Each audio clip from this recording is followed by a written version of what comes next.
እዚህ ጋር ስንጀምር ይሄ የውጭ በሩ ኮሪደር ነው።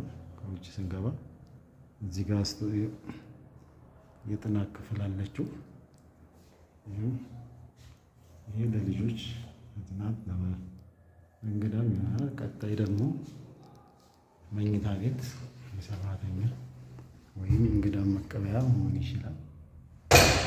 ከናነስ ያለች ከነ ቁም ሳጥኑ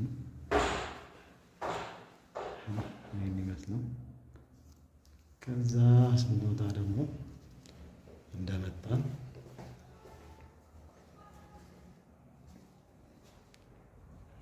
የምናገኘው ወደ የምናየው ክፍል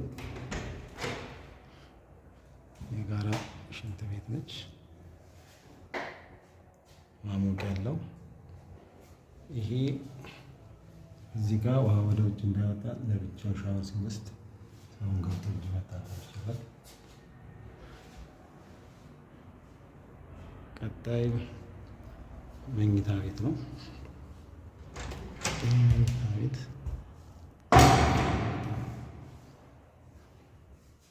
በጣም ሰፊ ነው። ይህን ይመስላል። ቁም ሳጥን አለው። ከዛ ወደ እንወጣና ወደ ማስተር እንገባለን።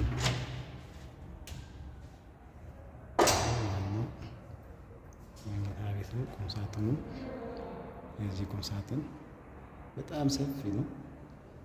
ከዛ ይሄ የራሱ መታጠቢያ አለው። ዘመናዊ የሆነ ሁሉ ነገር የተሟላ እዚህ እንዳለን የራሱ በረንዳ አለው። ንጹህ አየር ደስ የሚል ቪው ያለበት አካባቢ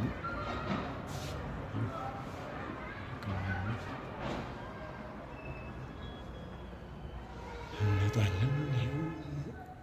ሙሉ ስናየው በጣም ሰፊ ነው።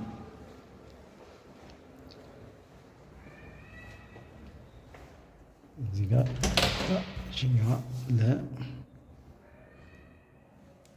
መደርደሪያ ያላት ለዋሽንግ ማሽን ታስቦ የተሰራ ፍሳሽ ተገጥሟል። ሁሉን ያሟላ ነው። ቀጣይ ወደ ሳሎን ስንገባ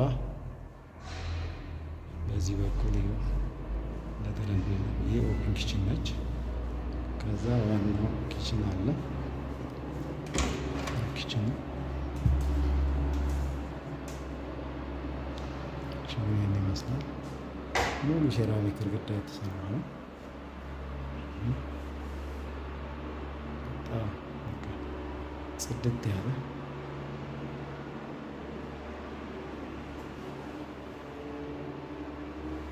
እንደምታዩት። እዛ እንወጣና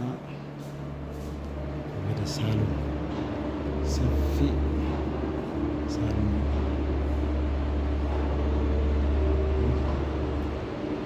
ምርጥ ያለው ሙሉ ብርሃን